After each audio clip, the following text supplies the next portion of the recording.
श्री राम कहते हैं कि जो व्यक्ति अपने अहंकार से भारी हो जाता है, जिसमें अभिमान बढ़ जाता है, वो उस पत्थर की भांति होता है जो भारी होने के बावजूद भी नदी की धारा में डूबकर अपना अस्तित्व खो देता है।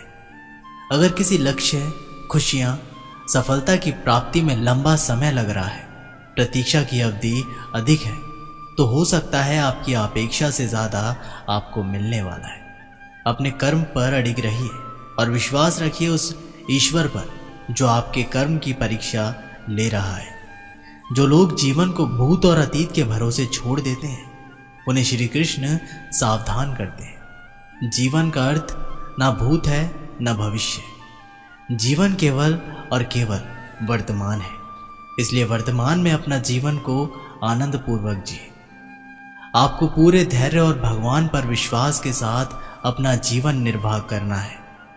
लोग अक्सर सच कहने से बचते हैं या डरते हैं, पर सत्य कभी छुप नहीं सकता और ना ही कभी मिट सकता है। हम कितना भी छुपा लें, पर एक ना एक दिन सच तो उजागर हो ही जाएगा। इसलिए जो बात सच पर आधारित हो, उसे कहने या मानने से कभी डरना नहीं चाहिए। लोग अपने शरीर को सुंदर बनाने में लगे रहते हैं, और आत्मा की सुंदरता शरीर की सुंदरता से कहीं ज्यादा महत्वपूर्ण है। शरीर तो नश्वर है, मिट्टी से बना है और मिट्टी में ही मिल जाता है, पर आत्मा अमर है। इसलिए आत्मा की सुंदरता पर ध्यान दो। आत्मा की सुंदरता स्वयं को भगवान में लीन करने में मिलती है। जो अज्ञानी व्यक्ति होता है, वो ये गलतफहमी पाल लेता है कि मैं करता हूँ, सभी कार्य मेरे द्वारा किए जा रहे हैं। ऐसे में उसमें अहंकार घर कर लेता है। परंतु सृष्टि में जो भी हो रहा है, सब कुछ भगवान की इच्छा से ही हो रहा है। अज्ञानता के कारण व्यक्ति में जब अहंकार जन्म ले लेता है, तो उसका पतन होना निश्चित है। श्री राम कहते हैं कि कर्मों का फल हमें अवश्य मिलता है। जैसा भी कर्म हमने किए, वैसे ही फल हमें मिलेंगे। आधुनिक होने के चक्कर में इस सत्य को मत भूल जाना। मित्रों, हम अपने मानव जीवन में जैसे कर्म करते हैं, उनका वैसा ही फल हमको इस जीवन में भोगना पड़ता है। लेकिन हम इस बात को समय से समझ नहीं पाते। जब तक हमें इस बात का बोध होता है कि हमने जो भी कर्म किए हैं, उनका परिणाम क्या होगा, तब तक समय बहुत अधिक बीत चुका होता है। आइए आज हम जानते हैं कि ये कर्म कितने प्रकार के होते हैं। हमारे भारत में कई महापुरुष ने कर्म के विषय में कई शोध किए हैं। हमारे पुरातन धर्मशास्त्रों में भी कर्म फल का बड़ा ही विस्तृत वर्णन किया गया है। उनके अध्ययन के अनुसार ये कर्म 3 प्रकार के होते हैं। श्री राम कहते हैं कि पहला क्रियामाण कर्म, जो कर्म सुबह उठने से लेकर दिन भर किए जाते हैं, उन्हें क्रियामाण कर्म कहते हैं।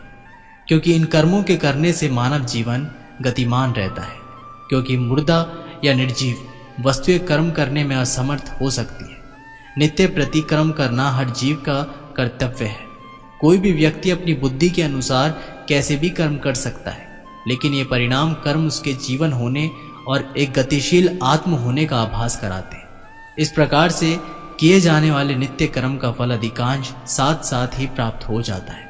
जैसे यदि आप भोजन को ग्रहण कर लेंगे, तो आपकी भूख उसी समय शांत हो जाएगी। यदि आप स्नान कर लेंगे, तो आपका शरीर स्वच्छ हो जाएगा और आपको फुर्ती एवं सुख का अनुभव होगा।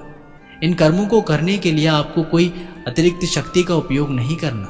जैसे कि दिन भर की थकान के बाद आपको निद्रा अपने आप ही आ जाएगी। आपकी थकान के उतर जाने पर आप स्वयं ही उठ जाएंगे।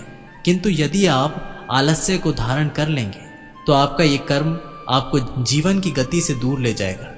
आपको इसके दुष्परिणाम भुगतने पड़ेंगे। इस प्रकार से किए जाने वाले कर्म क्रियामाण कहलाते हैं। श्री राम कहते हैं कि दूसरा कर्म है संचित कर्म।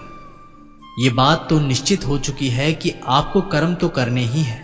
कुछ ऐसे कर्म भी होते हैं कि जो हम करते तो हैं, लेकिन हमें उस समय यह ज्ञात नहीं हो पाता कि इन कर्मों का परिणाम क्या होगा।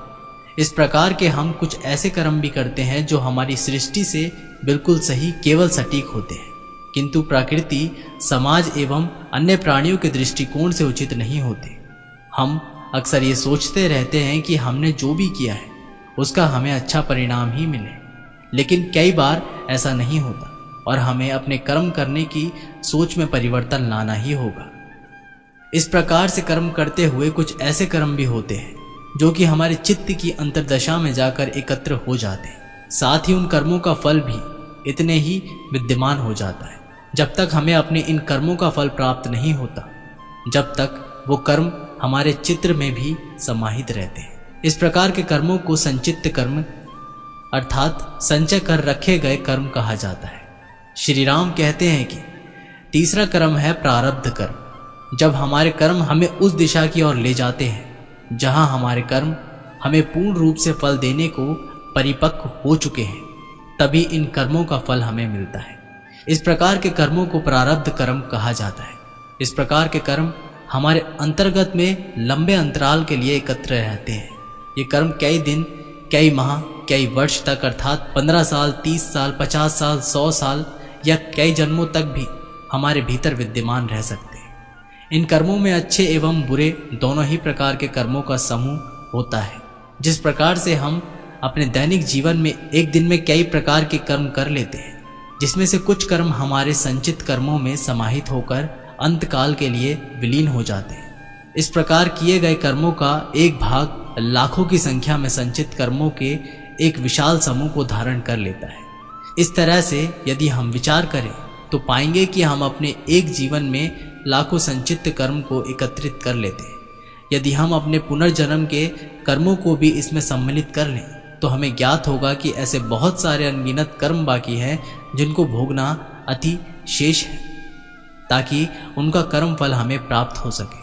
हमारे शास्त्रों में एक प्रकार के ज्ञान योग का भी वर्णन किया गया है। जैसे ही मनुष्य साधन शैली के द्वारा इस ज्ञान योग को सिद्ध कर लेता है, उसी समय उसके जीवन में से प्रारब्ध कर्म समाप्त हो जाते हैं और ऐसा आभास होता है कि वर्षों तक अंधकार में कैद रहने के बाद एक प्रकाश में दीपक की रोशनी से जगमगाता हो उठा है।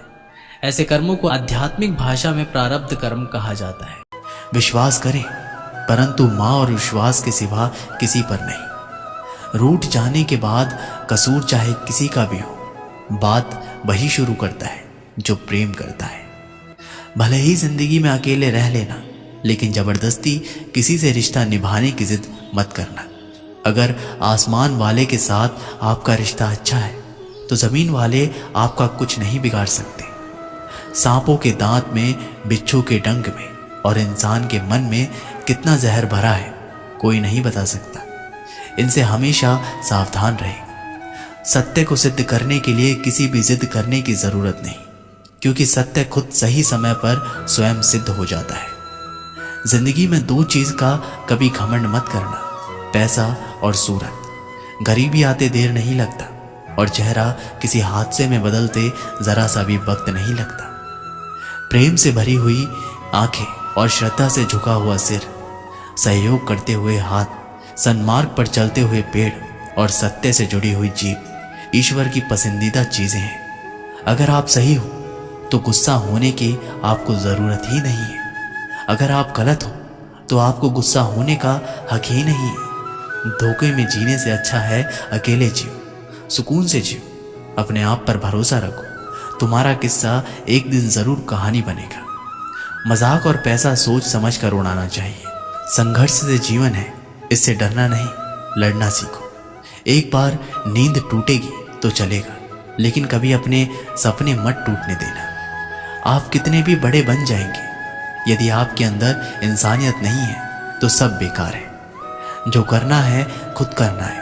वक्त के भरोसे बैठने से भी धोखा मिल सकता है। जिंदगी का एक असूल बनाओ कि तुम्हारी इज्जत जो नहीं करता उसके पास कभी नहीं जाना चाहिए, क्योंकि जीवन में क्या होगा, या तो कुछ अच्छा होगा या बड़ा होगा।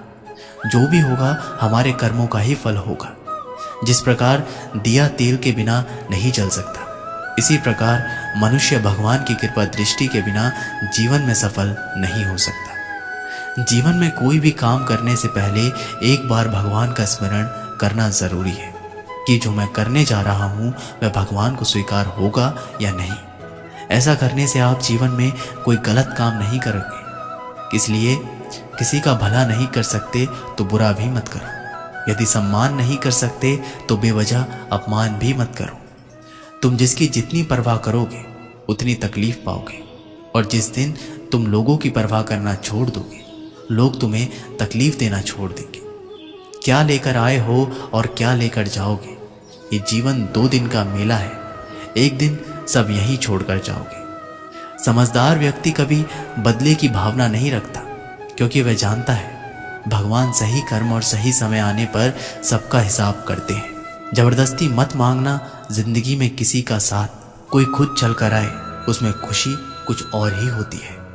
संगत का विशेष ध्यान रखें, क्योंकि सफलता हमेशा अच्छे विचारों से आती है और अच्छे विचार अच्छे लोगों के संपर्क में आते हैं। या तो चुप रहिए या फिर ऐसे शब्द बोलिए जो मौन से ज्यादा कीमती हो। सत्य अपने लिए रखना, प्रेम दूसरों के लिए, करुणा सबके लिए, यही जीवन का व्याकरण है। फूल कितना भी सुंदर हो, तारीफ खुशबू से होती है। इंसान कितना भी बड़ा हो, कद्र उसके गुणों से होती है। किसी के बुरे वक्त में उसका हाथ पकड़ो, सहारा दो, उसे हिम्मत दो, क्योंकि बुरा वक्त थोड़े समय में चला जाएगा, लेकिन वह आपको दुआ जिंदगी भर देता रहेगा। मनुष्य सुबह से शाम तक काम करके उतना नहीं थकता जितना चिंता और क्रोध के एक क्षण में थक जाता है। संबंध परमात्मा से अच्छे बना लो तो तुम्हें किसी की जरूरत नहीं पड़ेगी। तो दोस्तों, आप लोगों ने इस वीडियो से बहुत कुछ सीखा होगा। मिलते हैं आप लोगों से एक नई वीडियो के माध्यम से। तब तक के लिए अपना ख्याल रखिएगा और कमेंट बॉक्स में ज़रूर लिखिएगा। जय श्री राम।